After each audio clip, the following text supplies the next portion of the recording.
I love the realism that you get from movies that use real miniatures. But I also love the fluidity of motion that you get from films that use 3D animation. The problem is, these are just two separate worlds. But what if I could bring them together? What if you take a picture of a real toy and then puppet that toy with the performance of a real actor? In other words, you film a miniature, but you bring it to life with motion capture. I can't believe this is my job. Will this even work? And most importantly, can I get you to emotionally connect with the plight of these plastic playthings? Well, let's find out. No.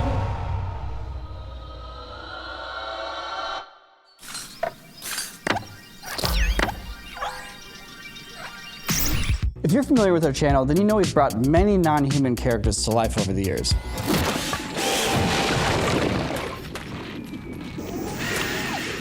We've used miniatures, puppets, CGI, and more recently, image diffusion models. I'm always trying new technology to figure out a new way to show something. And in this case, I think I have a way to bring miniatures to life in a way that you've never seen it before. There is this new tool that came out called Wan Animate. The whole idea is that you film yourself doing whatever, and then you can apply that performance to a generally humanoid character. So here, let's just do a quick example here. So I have this really cool figurine sent to us by Fabricio, who won Clint's Kinetic Rush render challenge. So he 3D printed this incredible version of his model. So then what we're going to do is we're going to take a picture. Now we need to film me. Basically the same pose. Ow, ay, ow. All right, let's go put it on the computer. So here's what's gonna happen here. I've loaded my video right here. Then it's going to do the pose detection. You guys remember the Xbox Kinect back in the day? You know, basically that was a video camera, and from that video camera, it would get a skeleton of you moving. We actually used the Kinect back when it came out to do a janky version of motion capture and 3D scanning, which was really cool at the time, even though it does look like garbage.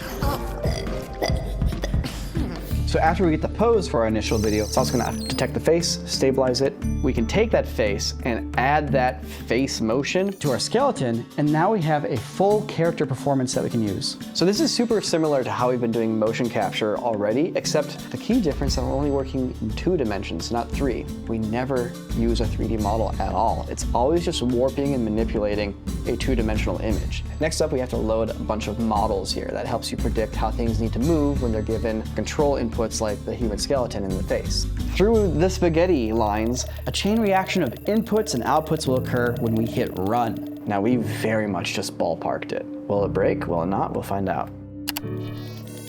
So I've been like deep in this spaghetti and it's like frying my brain. There's no tutorials on this. There's no documentation on this stuff. You have to figure it out by just typing in numbers and hitting go and then seeing what happens. And there's a lot of dead ends, trying to figure out what's working and what's not. So I'm running this on an RTX 5090. It's actually running on this Puget machine. They have this, what they call an Nvidia RTX Ai PC, where the whole machine is spec'd out to be able to do cutting edge visual effects workflows. Nvidia's actually been working with Comfy UI to make sure that all of the new image generation models like Flux 2 or Z-Image are running fastest on RTX GPUs. It's really crazy to hit go, and in 2 minutes, it gives me a result. I'm a living toy. I'm moving around. Boop, a boop, a boop. I got fingers. I got expressions. Ow, ay, ow. And I'm leaving. Wow. That looks great. Holy shit. Whoa, that's trippy looking. This is crazy. It's almost like a super high fidelity fever dream robot chicken. Exactly. Exactly. Yeah. The swinging little whatever the heck that is. Yeah, the groin armor. The groin armor. I'm losing my mind. I'm losing my mind right now. So this is super promising for a lot of different things. The big challenge I'm gonna face now with my little short is actually getting shots with this, because there's a lot of limitations I'm realizing. Moving background is tricky. Don't quite know how to do that. Compositing things into shots with multiple characters is tricky. And then characters who fall way outside of the proportions of a human body might not work with this process. So I'm gonna have some challenges ahead of me. The limitation I am facing with my experiment here, it has some parallels to what Pixar was dealing with in the early 90s. See, at the time, a film had never been made that was entirely computer generated. We knew that this was something that they hadn't done before. Rendering technology in the early 90s could not yet emulate the complexity of real-world light phenomenon. Artists often had to fake it by manually placing CG lights around the characters to emulate things like light bounce. And even then, computer-generated images still had this really kind of plasticky look. Rendering techniques that we take for granted today, like subsurface scattering, which simulates the way light bounces around inside of an object, was simply not possible at the time. So this made it very hard to make humans that didn't look horrifying. I mean, just look at Sid. So rather than try to make a film completely about these uncanny, weird-looking humans, the team at Pixar had the brilliant idea to lean into the limitations of CG by making a film about plastic characters. Now, to some extent, the same problems do exist today. It's still really hard to make generated humans look real, and not just using 3D, but for any technique or technology. It just looks weird. But a toy. If we learn something from Pixar's wisdom, it's that if you're going to try a new experimental animation technique, starting with something like a toy can help you skip that uncanny valley altogether. Or at least I'll need to, if I want any of my characters in the short to connect with you, the audience. So I'm going to do one more test from a scene that I've written. Can I take a toy with very different proportions than a human being and make it act and emote without triggering any of those uncanny alarm bells? Well, there's only one way to find out. I spent some time yesterday working on a shot. Okay. So I just grabbed one of my daughter's toys and I framed it up, and then I took that reference video of Dean and I came up with this. She's not looking at us. She wouldn't even notice us with that new iPad. Can you see?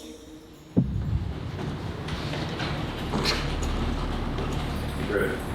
It's my favorite one. Oh my god. Pretty crazy, huh? That's such an understatement. Yeah. Oh my god. Oh, the little hairs. Her arm through the transparent wing? It's understanding that the hair is not a rigid thing. Like, it understands that the hair should flow and flop secondarily to the motion of the body. I'm not getting any sort of uncanny valley like trigger right now. It's just the level of believability. Like, that was legitimately my first time ever seeing something like this. It's a new form of rendering, right? It's not 3D polygons with light simulation. It's something else. Freaking nuts, dude. That's crazy. I'm freaking out over here. Yeah. All right, it's totally working. I can theoretically make a short film now with toys as my actors. The question now is which toys to use, because we're not Disney or Pixar. We don't have to worry about these hyper-restrictive copyright or licensing issues. I want to use toys that we actually played with growing up. Wow, we're gonna play with some toys. This is my toy box growing up, dude. A little dusty. I haven't played with them in weeks, so. Oh! It's a Tech Deck Dude! Tech Deck Dudes. Oh my God, look at this guy, you have one. Dude, that is such a throwback. Clearly got the coolest one, the Theo Von. No, but I have a bunch of. We bought one of these. Oh, we didn't even need to buy it. Mighty Morphin Power Rangers from Bandai. This is the Power Ranger. This is Kimberly. So I already got the Red Ranger on eBay, actually. Oh, that's so cool, that's so man. It's pretty good. It's like a magic trick, right? Like, ready? Wow. So you're just a classic Playmobil guy. Yep, a couple Playmobil options for you. I have a massive collection of wrestling toys. I don't know where the heck they went. I had like 50 or 60. These are the ones that didn't disappear. And one, unfortunately, happens to be Chris Benoit, who kind of his family. So we probably shouldn't put this one. Yeah. There we go. Is this the G.I. Joe? You think G.I. Joe has anything on British Joe? This is today's Action Man, watching the armored Jeep getting ready for action. Yeah. Oh, is this the British one? Action Man. And what I love about Action Man is that he's never the same man. It's always a different man. Because anyone could be an action man, I think. Is this Steven Seagal? This might actually be Steven Seagal. Wait, if I have a Steven Seagal doll? Hold on, let's calm down a second. Your words deeply hurt me. I just found an absolute gem underneath my Action Men. Arnold Schwarzenegger. Arnold. The ultimate Terminator for the ultimate Terminator adventure. I'll be back. This is an illegal toy. That's where we get illegal. Ooh, that is so illegal, dude. You can't make that for kids. That's rated R.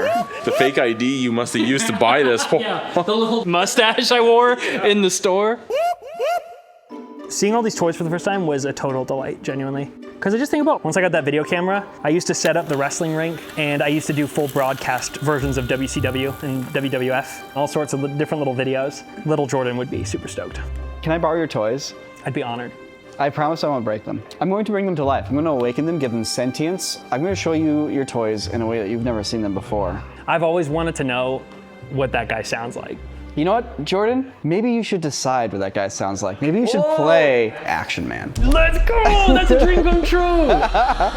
So today we get to do something really fun. You get to embody your favorite toy. The thing about this is that you'll need to move like the toy, like as an actual plastic figurine. Expressions will transfer. You have to puppet it. It's not just a performance. Like you're going to have to go a little bit bigger with the body language to have it read. We're bringing Action Man to life. Come on. The Action Man I'm using, I think, is the deep sea diver one. So one hand is locked like this, and the other hand's locked like this. Wait, oh, it's the slapper. Yeah, it's the slapper. He's the backhander. He backhands the fish that piss him off. I personally think you would be best for Tupelo guy. I need to embody a plastic construction worker. He does not have elbows. He doesn't have knees, but still, this, I don't know, something about this right here, just getting these hook hands in. All right, I've been training my whole life for this. I have a ton of Playmobil experience, okay? I had at least 30 Playmobiles as a child. I can disjoint myself, basically, because I think they only have one pivot, right? Yeah. I'm very excited to become an army man. This guy in particular is going to be you, Ren. Oh, I'm that one. Yep. I could be this guy. Their feet are attached on a platform. This is an interesting constraint, because if I was to try to act like an army man, I could just pretend and be like, oh, whatever, I'm just like moving around and moving like this. But every time I move my feet, the distance changes a little bit. So that would actually transfer over to the model, and the base of that model would then be like stretching. So I'm gonna go get some tape. Yeah, she's the leader. Look at her, you don't have those braids and not lead. I'm no bending of the wrist. Just elbows, torso. I can do kind of whatever with my legs. A lot's going on. Yeah, he doesn't really have hips, so you kind of just want to have those legs. Is it kind of like the waddle? Because this is kind of Toy Story. I really need to like. That's good, that's good, that's good, that's looking good. I mean. I'm gonna take my feet to the board like a true army man. Let's go, dude. Oh. I can't believe this is my job. And do you want me to keep the slap hand? Yes, actually, keep the slap hand. I want you to embody that toy and all the jank that comes with it. I'm starting to feel it. I see it, dude. Yeah? You feel the Duplo inside me? Here's the thing about these army men. Do you notice something in their hands? They're holding weapons of local destruction. Here you go. Oh, shit. Oh my God! You know, it's like you can see when there's no weight in the hands. Back it up. Dude, you're so in character, you didn't realize you just backed up in character. The itch with the claw hand. Did I keep it in a claw?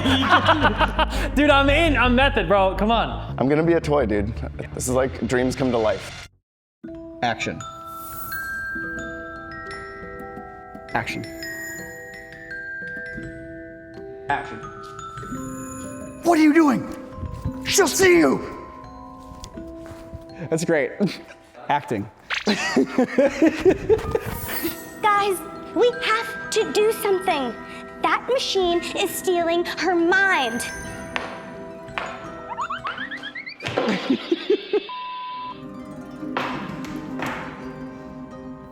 Great. That was awesome. Congratulations. It's actually really fun. All right, I gotta land this 360. That's one way to take it off. Ren, I want to show you that what you're doing has historical importance, actually. Okay. Check this out from the original Toy Story. All right. I got some old sneakers, I got a piece of plywood, and I nailed the shoes down to the board. Yo, he's doing it. Yeah. It was that experience and the analysis that allowed us to convincingly animate the Green Army Men. Dude, freaking Pete Docter, he directed up. Squirrel! Okay, yeah, we got it. I'm gonna go process the shots and we'll go from there. I can't wait to see it. I'm so excited for this. All right, so I've been making my way through the footage. We shot a scene with our human characters, played by my daughter, JC, and our buddy Peter as well.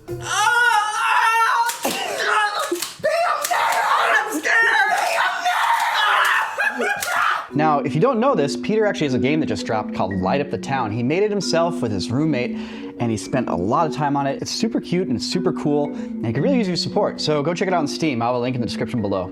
You might remember at the beginning I said there's 3 problems I'm going to run into. The first problem I have to solve is when I have a moving camera, how do I add a character to that shot? The system's not built to let me take a static performance of a skeleton and suddenly put it into a moving shot. In order to make that work, I have to fall back on some classic visual effects techniques, namely motion tracking. So now if I have this shot of the skeleton with the correct motion on it, I can export these into Comfy UI, run a process with this character, then it'll give me the character following the landmarks I've given it. But there's a second problem I had. Multiple characters. Actually in this shot, I want to have 2 characters walking forwards. How am I going to put 2 characters in the shot? The system's meant to only render 1 character at a time. So I need to render it once. Lock in 1 character, make sure that character is perfect, and that's going to become the new background plate, and I'm going to repeat the process 1 more time with the new character. So I have moving shots solved for the most part. I have shots with multiple characters somewhat solved. But what about characters that don't have human proportions? Speed shots! This guy's an abomination. He doesn't have a head, he has a torso that's also his head. His arms are huge, and his legs are so tiny. The problem is, when I give it human proportions, this is the horrible thing that comes out of it. Oh, that's a lot of extra meat. Gosh dang, he's just like a shark taped to a man. If I can't figure out how to animate this guy with these kind of proportions, then I'm not going to really be able to bring my vision to life. This video is not going to work. Not every toy is human shaped. So I think I can take these simple bones of the human skeleton that we're using for animation and shove them into this guy's body by changing some of the sizes here. Conceptually, this is pretty straightforward. This is something that actually has to happen all the time in the 3D world when you have motion capture done by a human being that then gets put into an ape or a Navi. There wasn't a tool in Comfy UI that could do exactly what I was looking for here, so I actually ended up programming my own. Here's how this works. So I load in an image of my toy. I load in the picture of me that gets fed into here, and this is the custom node that I built, which then comes up with the proportion changes. And then with the skeleton scaled correctly, the output should have the crazy street shark proportions that we're looking for. Is it gonna work? Let's find out. Everything you're seeing me do here is running on my own computer. It's not running on a cloud service, it's not running on some corporate subscription service. This is running on my computer, and the only thing I'm paying for is the electricity bill.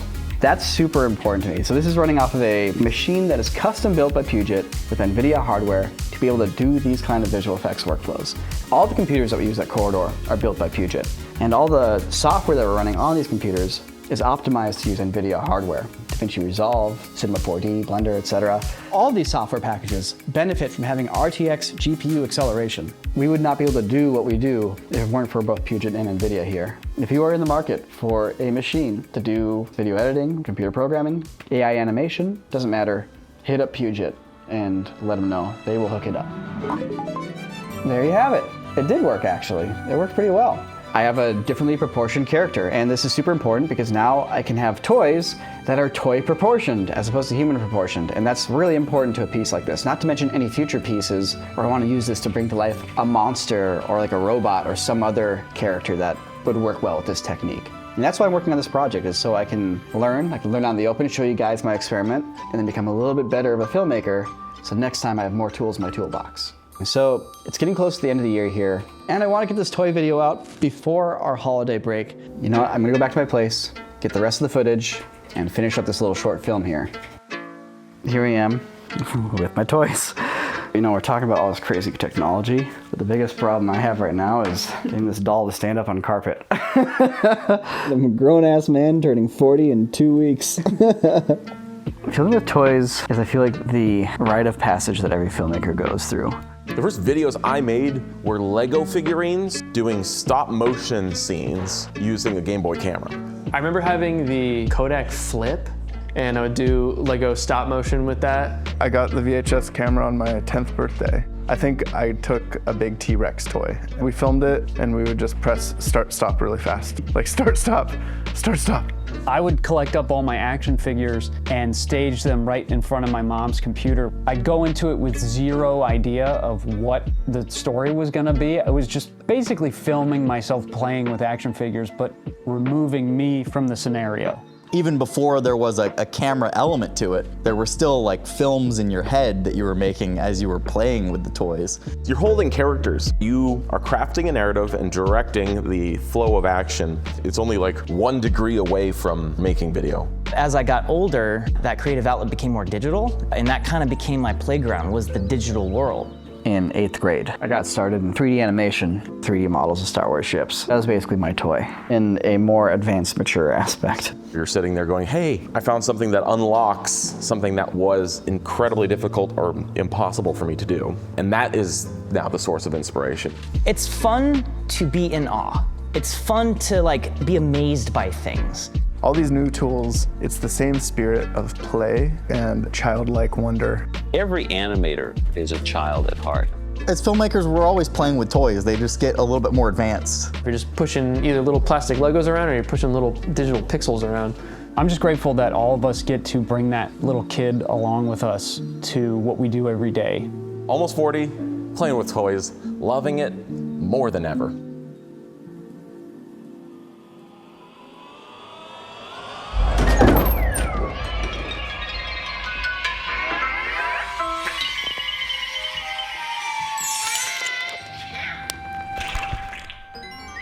What are you doing? She'll see you. Ever since she's been hypnotized by that thing, she hasn't seen any of us. Guys, we have to do something. I think we're losing our little girl. That machine is stealing her mind. We have to find a way to break the spell. If we all work together, I think we can save her. Susie, dinner time!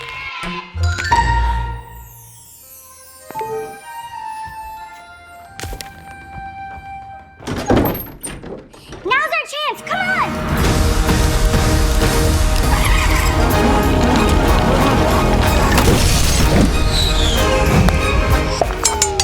We did it! We saved her!